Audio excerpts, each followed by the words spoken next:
Hey, everybody. Welcome back to another episode of Clinic Gym Radio. I'm your host, Dr. Josh Satterlee.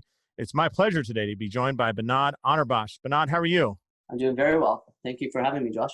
Hey, it's my pleasure. Now, Behnad is, as we record this, is basking in beautiful British Columbia. We'll get into that in a second because you're pulling off something that a lot of people in clinical practice never do, which is vacation, right? But real quick, let's kind of give everybody, Behnad, I feel like you need a better agent because I think you're like the most successful, best clinician that nobody's ever heard of. Maybe I guess in Vancouver it's a little different, but nationally I'm like, Behnad, and people like look at me cross-eyed. I'm like, how can you not know that guy's amazing? So can you give everybody a little bit of background of who you are and kind of how you came up? Yeah, so I'm based in Vancouver, British Columbia, as you sort of alluded to, beautiful British Columbia, and I'm actually spending the next couple of weeks in Whistler. Many people have had some time either in the summertime or winter skiing up here or enjoying the mountain biking in the lakes. I've got a multidisciplinary clinic in Vancouver, right downtown, called Fit to Train. And we've got massage therapists and physical therapists and osteopaths and exercise physiologists, Chinese medicine doctors, naturopathic doctors. So we've got the whole gamut. Hopefully soon we'll have chiropractic in there as well. Yeah. Yeah. We've got a nice setup where we truly try and integrate everyone into the patient care, and every client that walks in to our office may see one or multiple clinicians for their care for the same problem. Yeah, so we've been doing that since 2010, and we're having a lot of fun. Nice. And you're also an instructor. That's how you and I met. You're a SFMA instructor, right? And yes. And FMS and anything else? Yeah, I've been doing work with functional movement systems and with the FMS and SFMA courses since 2008. And I've had the pleasure of obviously teaching with you, Josh, and as well as the rest of the crew.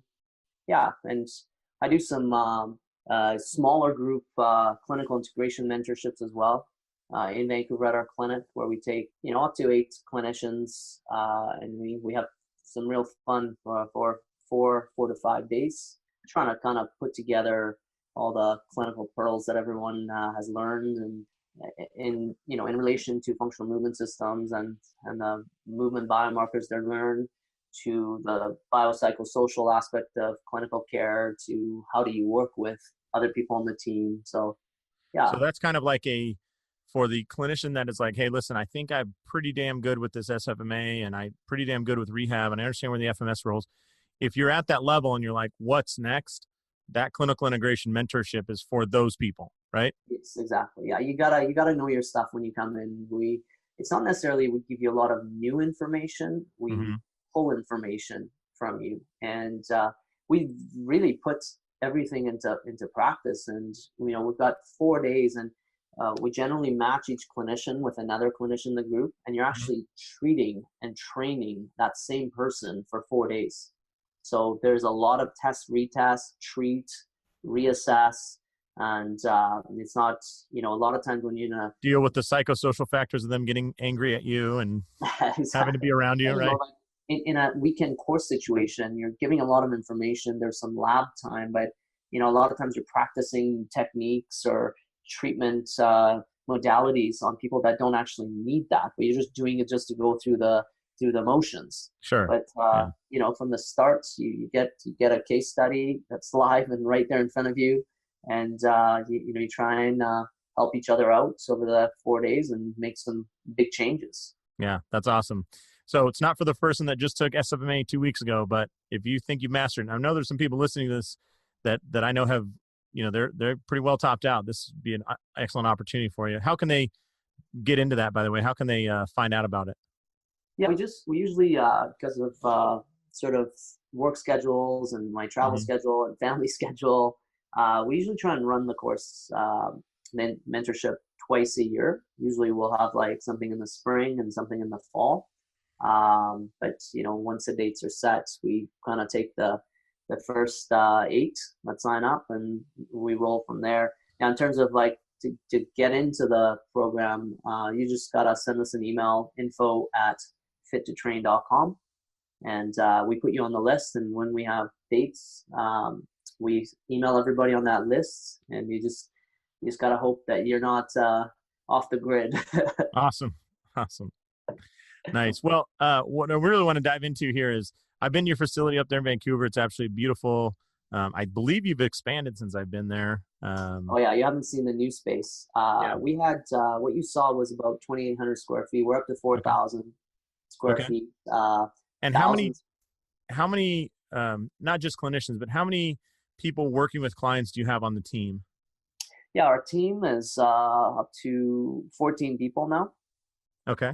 Fantastic. And yeah, and we've got, as I mentioned earlier, we've got physical therapists, massage therapists, exercise physiologists, movement coaching, nutrition. We've got Chinese medicine doctors, Osteopath. osteopaths. Yeah, Yeah. so it's a real integrated. Tom Plummer once said, it's like a good business is like the Apple store, where you have the iMac for whatever that is, $5,000. And then you have like the MacBook Pro for $3,000. And then you have the MacBook for $2,000, all the way down to like an iPod Shuffle for $50, right? Like, you well-defined. And I think one of the things I appreciate about your business model is you have a well-defined system from the bottom to the top, or top to bottom, right?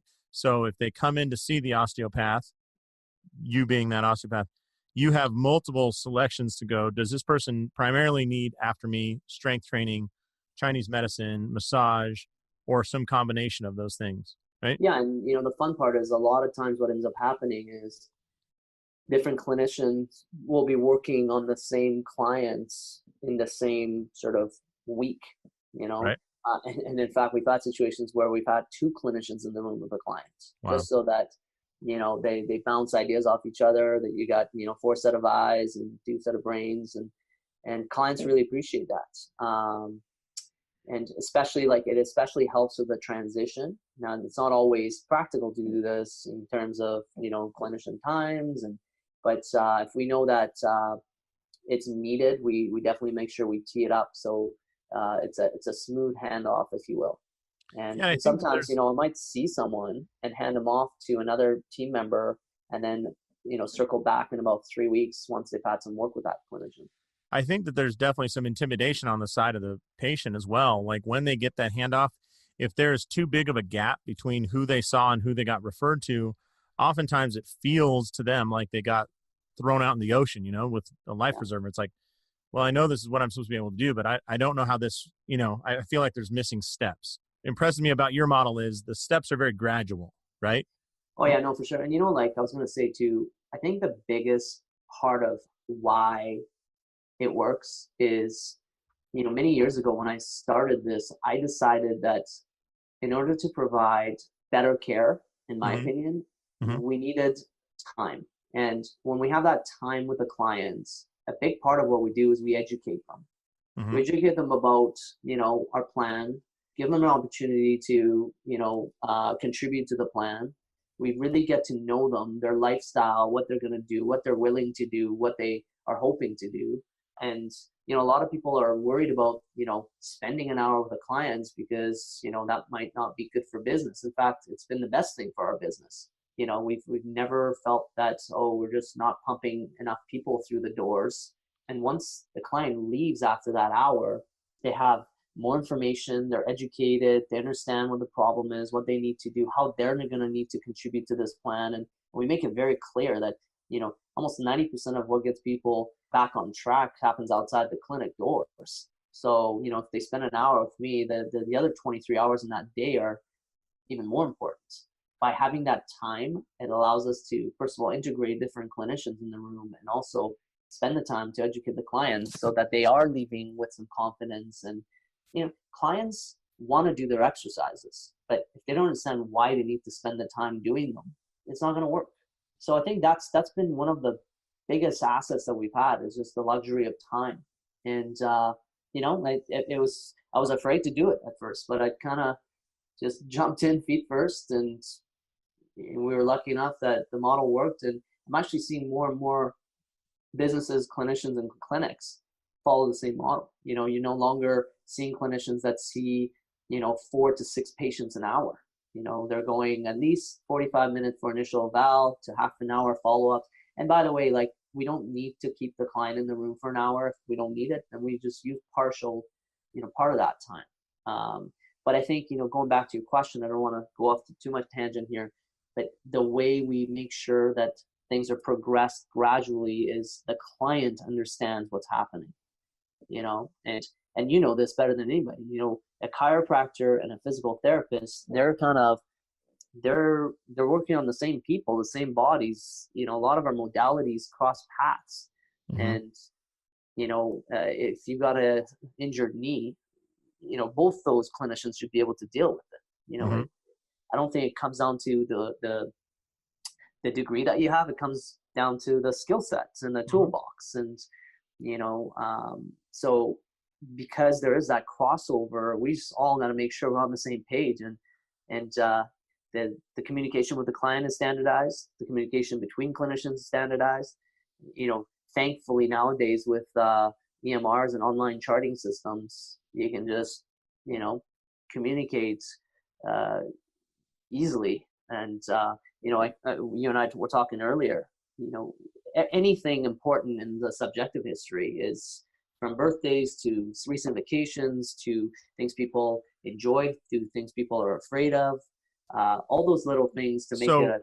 So on that point, before we hit record, you're saying that in the subjective notes, you will communicate to other members of your office important points, right? So the front desk communicates some things. Can you kind of go into that? Because I don't want to brush over that. I think that's a huge. Yeah, no, for sure. So we make sure that, as simple as if it's someone's birthday and the front desk individual is the first person that realizes that, they will actually put that in the chart as a note attached. Hey, heads up, everyone! It's Joe Smith's birthday today. So and people like to hear things about themselves. And how cool is it to walk in and you haven't said a word to anybody, and all of a sudden everyone's wishing you happy birthday, or you just got back from a trip around the world and people are asking about it, or one of your loved ones ended up in the hospital after accidents. It's and that's important. That just takes a layer off and makes the person a little bit more comfortable, and it makes the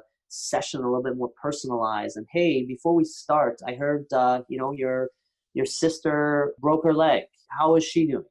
I know this is your session, but I just want to make sure family's doing well, and they appreciate that. It's all those little things that you sprinkle on to that session.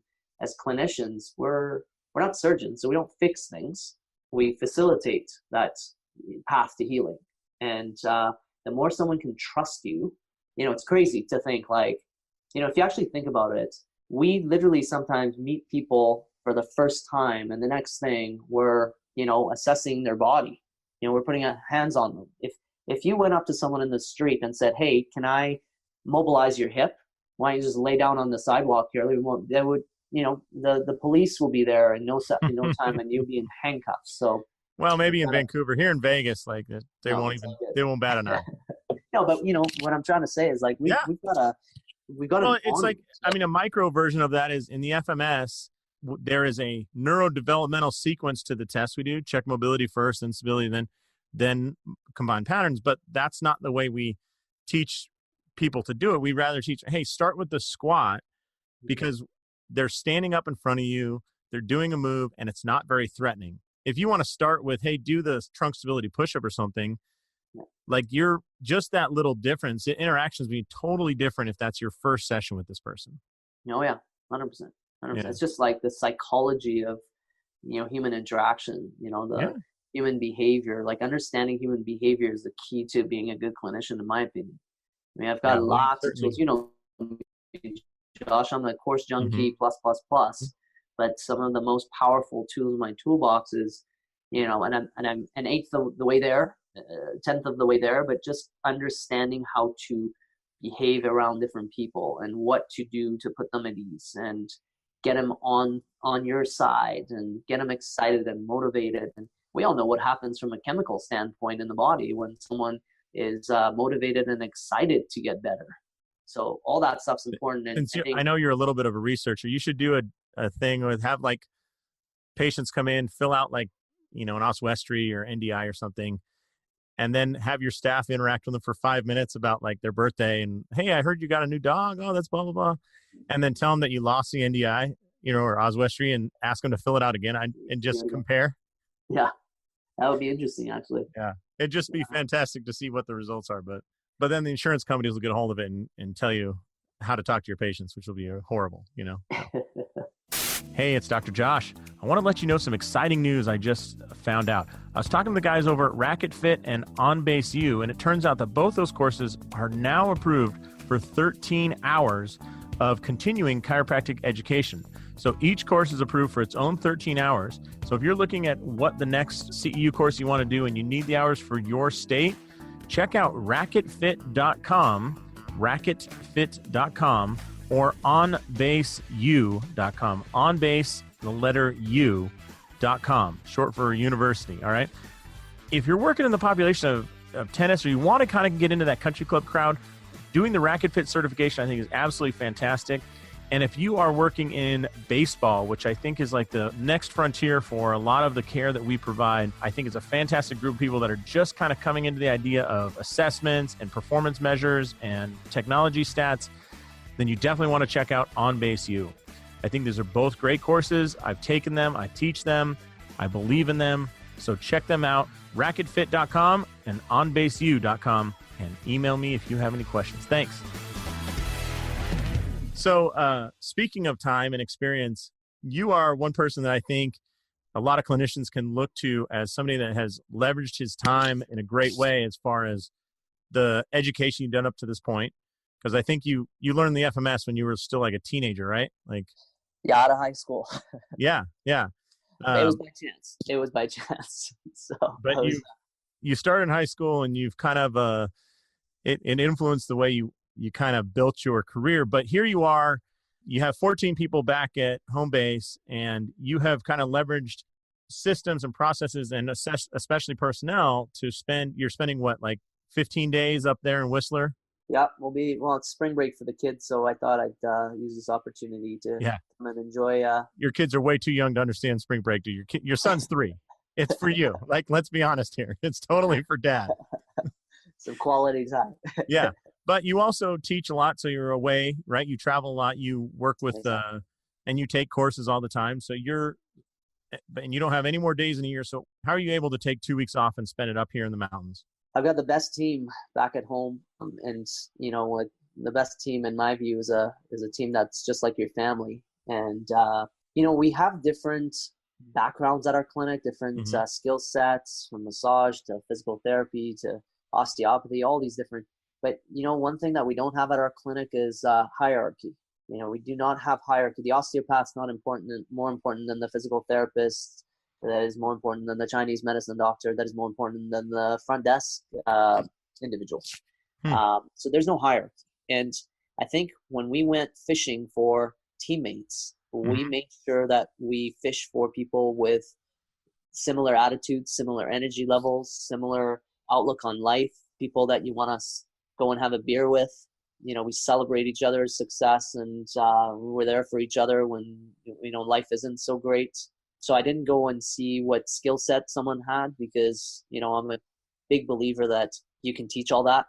And, people have different strengths and weaknesses. Some people are amazing with their hands, and others are amazing with their eyes, and they can watch movement and, clean up movement patterns. And they couldn't mobilize a joint if their life depended on it. And that's okay. And we have different people for that. We have people at our clinic, multiple people that do dry needling.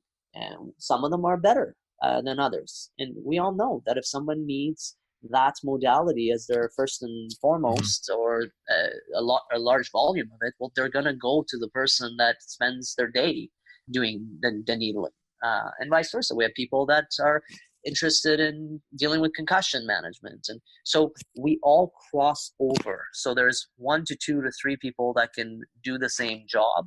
And sometimes, if I'm in Whistler enjoying some time with my family, and the care of the client shouldn't depend on my vacation days.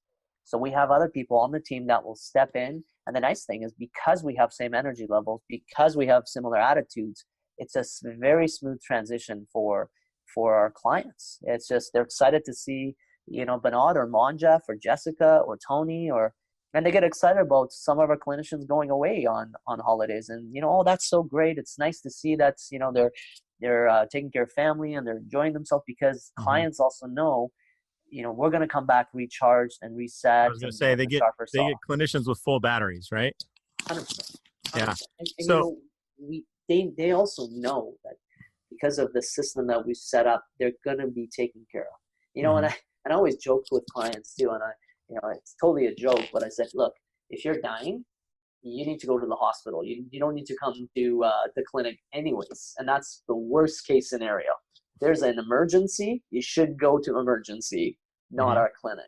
But, if someone's suffering with pain, and, we have multiple people that will step in and deliver just as good of a job. They might not have the same skill sets for particular problems, but, as clinicians, when someone's in panic mode, and from a client standpoint, first and foremost, it's about educating them and calming the system, diffusing the bomb.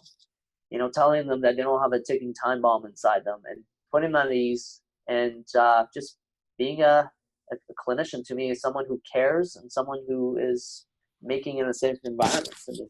And it's about picking the right team. You see this with sports all the time. You get a bunch of superstars on one team that don't know how to work together. Oh, there's nothing worse in the NBA than an over-talented team that I'm a Lakers fan. And multiple times in their history, they've had way more talent than they know what to do with, and still don't have a ring for it, Yeah, no, and you look at Vegas, the Golden Knights played in the Stanley Cup playoff their first year, and it wasn't pure talent. They got some good players, but most of the great players were protected. But I don't know what magic was in that locker room, but the coach certainly seemed to bring them together and be like, there's no reason this can't happen, there's no reason we can't do this. So no, 100%. It kind of helped too that they all started in the same place. They all came to the team at the same time. Okay. It was fresh and new for everybody. And honestly, I can't think of too many of our teammates that had formal interviews, to be honest with you. It's all been referral from someone who's been on the team. Can we dive in there real quick? Because, when you have 14 people and 4,000 square feet and 2 weeks in Whistler, I'm sure there are people listening going, well, it all went smooth and this guy doesn't know anything because it was too easy and stuff. And oh no, we've had some turmoil. We've had some storms come through, and some people that, what's interesting too, you tighten things up a little bit and the bad apples fall out. The bad apples fall out for sure. And in the past, talk to me about that a little bit, because I want to share that with the listeners here. So what do you mean by that? People that's because you're speaking Canadian and we speak English here in America.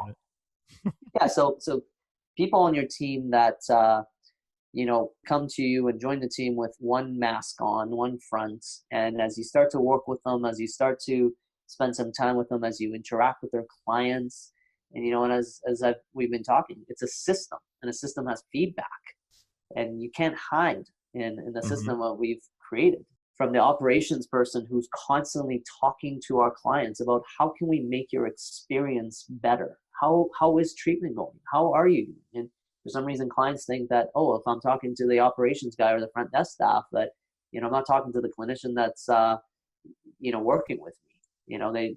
They're used to interdisciplinary clinics not communicating with each other. A lot of these clinics that pop up that are interdisciplinary, it's a bunch of clinicians that contribute to the same rent. That's it. They just pay the bills. You walk in and it says, we have chiropractors and massage therapists and acupuncturists and physical therapy, all this stuff. But those people never talk to each other, never see each other's chart notes, never collaborate, never, So when you work in a system where everything is so integrated, and from chats in our rooms to chart notes to phone calls to we literally, it's all like gloves off, let's go. If you're struggling with something, I'm here to help you, because if I help you, everyone gets helped. The client gets benefit, and then they go and say, they don't say this particular clinician, they say the team at Fit to Train, this is what they do and this is how they take care of me. And so when you have people that don't belong in your system, the system naturally pushes them out. It makes it so uncomfortable for them. They realize and they feel how out of place they are. And, start questioning, well, when you started kind of shaking the bad apples out of the tree and they started getting uncomfortable, what did you see in them as somebody that works with them all day? So like, what I'm asking is for those people who are listening and they're like, maybe I'm not sure about this person, I'm not totally 100% sold on Steve. What actions did you start seeing that told you like, and gave you the confidence to say, all right, we just got to admit, like, this person's not part of our family? Yeah. So, I mean, there's a lot of different examples from, you can always tell when a person's head is there or not, right? They come in, the communication's different, the interaction's different. They come in 2 minutes before their shift starts. They leave 5 minutes before their shift ends. They're acting kind of like, I want to call it sneaky. I don't know if that's the right word. Like, exactly. Kind of holding back on their. Yeah. We've seen people like on their phones during sessions with clients, like texting and checking things and then to, clients coming and saying, hey, like, what's the deal with so-and-so? They're kind of different than everybody else. They don't have the same attitude. They don't have the same enthusiasm. Or, they've been stupid enough to talk to clients about, things they don't like at the clinic. And we've had people that started businesses on the sides while they're, an employee under contract. And they're so stupid that they gave the wrong phone number to potential new clients. And these clients are calling and saying, oh, is this so-and-so? And we're like, no, this is Fit to Train. They're like, oh, but this is the number I have. And, we go on the great World Wide Web and start punching in names and numbers and realizing that it's our address that's coming up. And, oh, one of our clinicians actually doing business under our roof. I mean, that's when you need to check people's brains and, really question their if there's anything there. So, I mean, there's lots of examples and people, and it's not all bad examples. Sometimes people come in and they do great work, but they just don't fit they don't just fit well with the rest of the team. And, they're not coming out for the social things. They're not coming in early, staying late, and they kind of go, you know what, like, I love this team. You guys are doing a great job, but I just feel out of place. And they bow out on their accord. And I respect that more than anything. They get uncomfortable, right? Like I remember hearing a guy talking about John Torino and he was saying that when Tony Dungy took over the Colts, it was like all the thugs got uncomfortable, it just didn't fit anymore. It just didn't work. So absolutely. Yeah.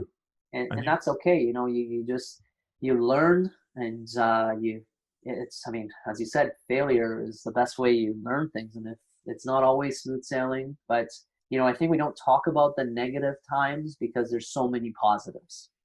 Literally when I think of my team at the clinic, that's my family. That's my extended family. Even my kids, my 2-year-old and my 4-year-old love coming to the clinic, and they always ask to make sure certain individuals are there when they come in. And, I remember somebody asked my daughter once, what does your daddy do? And she goes, my daddy and his friends fix people. They go to play every day. And then they said, well, what does your mommy do? And she said, well, my mommy makes money. So that's awesome. And at the time she was 2.5. So even kids, kids are the best people to pick up vibes and energies. And but honestly, Josh, I think the biggest key to a successful business is the individuals that you select to be a part of that team. And I remember way back in the day when I was an employee, the guy who was in the front seat leading the way, I just, for some reason, I just wanted to do everything and anything for him. I treated his business as if it was my own.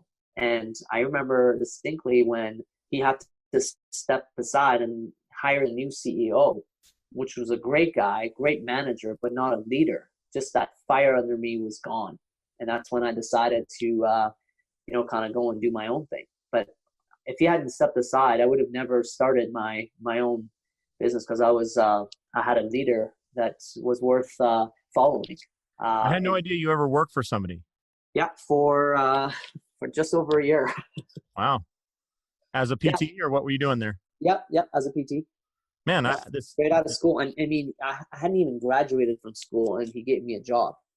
And mm-hmm. he said, whenever you're done, whenever you get that license, you've got a job here. And Well, he was great at reading personalities, and he built an amazing team around him. And, and ended up, as he was kind of stepping aside from the, CEO role, mm-hmm.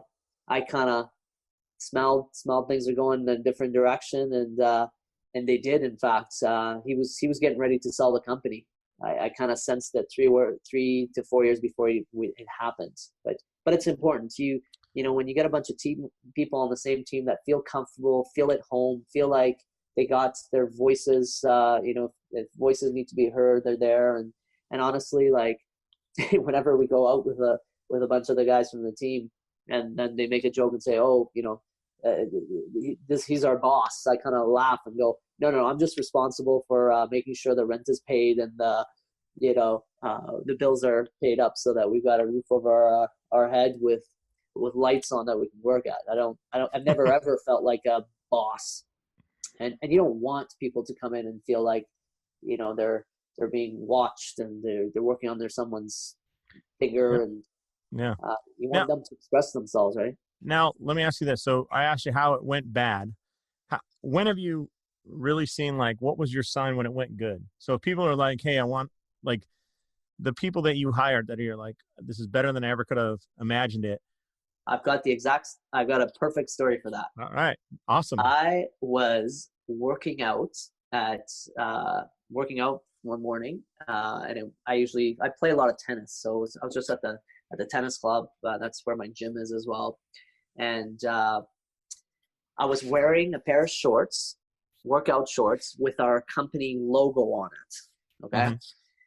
And I was, doing my thing, and how we move and doing our corrective exercise. For a lot of people, those are just out there, and it's not the mainstream kind of workouts that people do. And this guy kept, like, looking at me and, doing his thing, and looking at me and doing his thing. And finally he came to me, he's like, man, like, I saw you working out over there. That's awesome. You remind me of this group in Vancouver. They're amazing. Yeah. Like, I go to them. My wife goes to them. My friends go to them. Actually, my boss referred me to them. They're called Fit to Train. You should go see them. And as soon as he said that, I put my hand on the company logo, and I'm like, oh, that's fantastic. Yeah, tell me more about them. And what do you like about them? And this guy's just, first of all, they got energetic people. They're just so fun, and they all look like, they're having a lot of fun working. And I just, that was one of the best days of my career, to kind of go, finally, our team is not associated. They don't say, Behnad, go see Behnad. They said, the guys at Fit to Train. And that was the moment for me that, like, okay. Because, I started the business solo, and then the first hire that I had was actually, him well, Monjeff mm-hmm. Peters, one of our actually SFMA instructors as well. So it was a 2-man show, and then it became a 3 to 4 to 5. And we got to a point where businesses get to a point where you either got to grow or shrink. Mm-hmm. And I was, blessed and fortunate enough that my brother, who had been consulting at the National Sports Institute in Malaysia as a strength coach for over 10 years, decided or agreed to come back and steer the ship. I wasn't born or interested in being a businessman, even mm-hmm. though I have a business. I'm a clinician and a teacher. So he agreed to come and deal with all the day-to-day administrative, political, all the fun stuff that's associated with the business, from the HR to paying the bills, all that stuff. So he came over and pretty much took over everything, and so that allowed me to be the clinician and the leader in the trenches that I am, and mm-hmm. and I get to lead the clinical side of things. And the team was able to grow further and further from there, and that's when we moved from the 2,800 square feet to 4,000. But it's it's times like that moment at that gym when the guy said, you should go see these guys because they do great work, and you look like someone that can resonate with them. That was the highlight. You're like, man, I hope I resonate with those people. Yeah, no, for sure. And honestly, like, I think our success is in the hands of our clients and how they trust us and how they appreciate us. And you always, you always see everything they do. I mean, here's another story. It was my birthday on March 8th. Happy birthday. Thank you. One of our clients heard about it, and I was treating another client who she knew, and was actually a hockey player with a team that I work with. And the client that I'm mentioning, her husband is also on the same team. So there was a knock at my door, and the door opened, and there's two big balloons with a number of years that which we won't talk about. My age pretty much, with a bottle of wine, and they walked into the office while I'm treating somebody else. Of course, they knew, and it's just little things like that goes a long way, and you only do that for family and friends. And so every client that leaves, it's welcome to the family, and we look forward to seeing you again, and it's fun. It's really fun. Yeah. Well, I had the pleasure of going out to Edmonton with you. We went to an Oilers game, and there was a previous client who was playing on the ice. I can't remember who he was playing for at that time, but yeah, I was with the Oilers. Yeah, but he was you had worked with him in Vancouver, and he was legitimately excited to see you when he, came when we saw him after the game. So that was, it's like seeing an old friend. It was pretty impressive. So 100%. Yeah, one thing that I will say, like Behnad's talking about, like the hiring strategy that is not on paper. I think through the SFMA training we've done, we did that speaker's course, or I don't know what you want to call it, the instructor training up at your place there, the old office in Vancouver. And what's interesting is when you have those, for those people listening, when you have those opportunities, or you instruct or teach or get workshops together, you have a really good ability to see, like, what are people's natural energy levels? Are they excited about the subject they're talking about? And so if you're looking to hire people, offering workshops, or you talk to trainers in your area about, hey, here's some strategies to work with clients with low back pain. You don't need to know how much they know. You just need to know, like, are they excited about it? If their eyes light up about it, that might be your next best hire, because they're just like, this is awesome. I've always looked for somebody that had this information. I'm so glad I found you. Yeah. I mean, you can teach knowledge. You can't teach attitude, right? It's an old saying. Yeah. And, pluck those people that have the right attitude. And it's interesting, like, when you get a bunch of people that are on the same wavelength, they start attracting more people on the same wavelength. Mm-hmm. Our latest hire in massage therapy was a classmate of our exercise physiologist. They're both studying osteopathy. And, from the first minute she walked into our clinic, we knew, like, she's just the right fit. And, the forces of the universe just, everything went the right way. And it's amazing how that happens. And, and teammates, family members, they have each other's back. And that's how we feel. We feel very supported. It would be way less headache, way less, a lot easier to just have an office for myself and just see my clients and do my teaching and all that stuff. But that's not what I want. I want a team. I want a team that I get to succeed with. I get to have some rough rides with, and that's it. I'll vouch for that, because what's the screen? I know the screensaver on your computer. It's been that same screensaver for 8 years, 10 years, something like that. Now F1 formed the Ferrari race team. That's that pit crew. They their lives depend on each other, and everybody knows what everybody else is doing, and they're ready to step in. And good memory. Yeah, well, I mean, it's like a picture of the car sitting there, and the whole pit crew is working on it, and there's a huge team working together, and it only works if everybody does their part excellently, Yeah, no, absolutely. And there are two types of people in this world. There are people that want to do things for themselves. Mm-hmm. And there are people that want to do things for others. Fortunately, my team is built with people that love to do things for others. That's where they get the satisfaction. I always say to people, when you give someone a birthday present, it's not for them, it's for you. Mm-hmm. Because watching them open that present and get excited, that's like, it's a sense of achievement, accomplishment for you. That's why it's a selfish thing to do. Giving presents. I get all disappointed when your kids are playing with the box the toy came in, not the toy. You're like, I spent so much time thinking about that. You should always go and see, like, some of these parents, for their kids' 1-year birthday, they get like 50 different things in boxes, and that kid is just excited to rip through the wrapping paper. But the parents are doing that for themselves. because then, it's a self fulfillment strategy. And, if you can find people on your team that like to do things for others, including their teammates and clients, and then, I mean, there's no stopping you. That's a powerful freight train that's coming through. And one of our clients was asked, why do you like this team so much? And she said, because they care. And the person asking the question kind of went, isn't that what every clinician should care? She's like, no, you don't understand. These guys care. And then she just left on that note. And that was, that's powerful. And that's what you want to, doesn't matter what kind of modalities you have, what color paint you have on the wall. At the end of the day, it's the actors and the actresses on the stage that make it a show. And to me, that's the key to a successful business.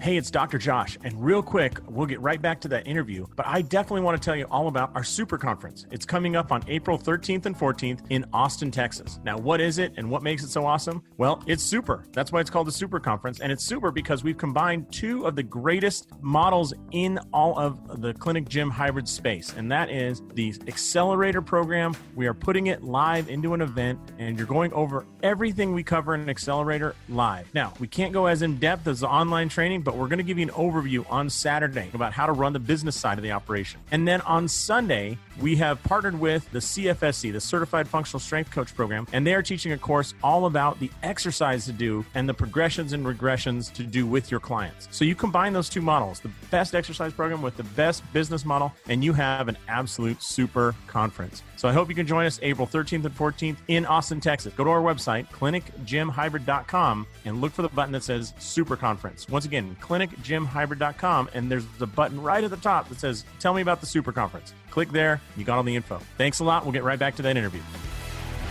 I don't want to cut this short because I think you're just a wealth of information, but there was two other subjects I want to cover with you before we move on, because I think this has been fantastic. Number one, you've taken a whole bevy of CEU courses, right? Continuing education from all different teachers. And can you make a recommendation for one or two courses that you think are great, but maybe people don't know as well? Like, you seem to take a couple that are kind of a little bit out there, not the normal mainstream ones. Yeah. So I think, a basic course in visceral manipulation, I think, opens people's eyes to what the potential is in terms of looking at the human body from a whole other layer and aspect and system. That's actually, I did the Burrell Institute basic, level 1 course, and that's what led me to osteopathy, because I knew visceral manipulation was part of a bigger system. And I'm not saying take a visceral course so you can treat viscerally, but to have an better understanding of what's available and what some clinicians are capable of doing. And some of those cases where you're stumped and you're trying everything, and the client's following your instruction, they're doing their homework, they're drinking their water and smoothie and napping and all that stuff, but it's not working. There might be another layer that you might want to look at. So that would be one. The other one is the power of acupuncture, like Chinese medicine acupuncture, in terms of and how it complements what we do. I had a very bad knee injury in 2013, and I was upset for about 5 seconds, and then I realized, oh man, like I get to sit in the driver's seat of an injury and feel what clients go through. And that particular injury, I tore everything in my left knee except my ACL for some reason. I mean, posterior lateral compartment from gastroc heads to MCL, lateral collateral, everything, full PCL. And I didn't take any anti-inflammatory medication. I used acupuncture for the pain relief and dealing with the fluids and inflammation, all that stuff. Right. And followed again our SFMA model and return to exercise. And I was able to get an injury that takes 14 to 16 months. I was back on skis in 9 weeks, which is incredible. And so I've started to use that modality a lot with a lot of our clients as well. So you're saying for people in this world, you'd suggest learning some of the Chinese the meridians and the idea there, even if their skill set isn't one where they're going to use that or treat that, but just understanding where that map that map interacts with what we do. Exactly. And that's why I have a Chinese medicine doctor on our team, because She only had a job after you banged up your knee and you're like, well, listen, I don't have that ability. So come on in here. Congratulations. You're on the team now. Yeah. Yeah, no, it's just having a better understanding of, like some of the greatest clinicians in the world are great quarterbacks. Mm-hmm. And some of the greatest clinicians in the world know when things are out of their scope, but they Mm-hmm. know so much knowledge that they know where that client needs to be, who they need to see, and what they need to do. Mm-hmm. Master of all trades, how do they say that thing? Jack of all trades, Jack master of all of none. trades, master of none. Yep. That's, I think that's one mistake early on in a lot of careers. Certainly mine was like that hesitancy or nervousness about referral. And like, I think it's a confidence issue because you think, oh, if I refer this person, I'll never see him again. But really, if you can be the number one referral source, man, number one, it builds your business because everybody refers back like way more because they appreciate it. And secondly, like, man, people appreciate somebody that they trust, they know, like, and trust saying, hey, Behnad, I think the best person for you would be, Julie, this Chinese medicine doctor. They don't look down upon you for saying that. 100%. And, what do we say in SFMA? The goal is to have the right diagnosis so that you can make treatment more effective, shorten time. Like, people have lives. They got kids, they got work, they got, all this stuff that, we don't have time to dabble around, and, send them to the right experts at the right time and you get some magic. Awesome. So those are the two things I'd say, like, visceral manipulations and a better understanding of Chinese medicine and how it can complement what we do. You were the first person to say, you might know your dermatomes, but you need to know your viscerotomes as well, right? Exactly. As you're saying that, I'm in the back, like, Googling, like, there's no such thing as viscerotomes. And like, multiple images pop up. All right, maybe he's onto something. But I mean, I think a lot of people learn. To explain it is, how do you know you're having a heart attack? Chest pain, jaw pain, pain down the left arm. Yeah. That's a viscerotome. And a lot of people know, like, the gallbladder has a referral pattern that, often that they report from the pain, not from digestive issues. They report from musculoskeletal pain, but it doesn't seem to, and every single major organ has that same referral, has a known referral pattern. Right? Referral pattern, yeah, no, for sure. Awesome. Well, I think that is a fantastic way to end this. That's a great little clinical pearl. Behnad, once again, can you share your information if people want? Now, you're not really on social media that much. You're up in the mountains. Yeah. I think I missed that boat for some reason, and hopefully I got to get back on the boats. But honestly, between spending time with my clients and doing that, and my kids are everything to me. So family takes up a big part of my day, and I have great team members and other clinicians around that do the social media thing. But we're just again, fit2train.com. All our information is there. And if they email info at fit2train, somebody will answer that email and give them direction. 100%. Yeah. Awesome. Yeah. Awesome. Well, if you want to know how to spell Behnad's name, it's in the show notes. Otherwise, it's good luck. Good luck. So, all right. Well, Behnad, enjoy yourself up there in Whistler, and have fun with the kids. And it's been a pleasure. Thank you for the time today. Well, thank you, Josh, for having me on, and you're doing a fantastic job. And we need more podcasts like this. So thank you for your time. My pleasure. And on behalf of Behnad, this is Josh Satterlee saying, go out there, maximize your license, and live the life you dream of. Thanks, everybody. Hey, how about that? Another great interview here on Clinic Gym Radio. Listen, if you're serious about starting up your own Clinic Gym Hybrid, then please go to clinicgymhybrid.com and check out our website there. We also love to get you involved in our accelerator program, which will walk you through step-by-step the 42 pieces you need to start your own Clinic Gym Hybrid. I'm Dr. Josh Satterlee. We'll talk to you later.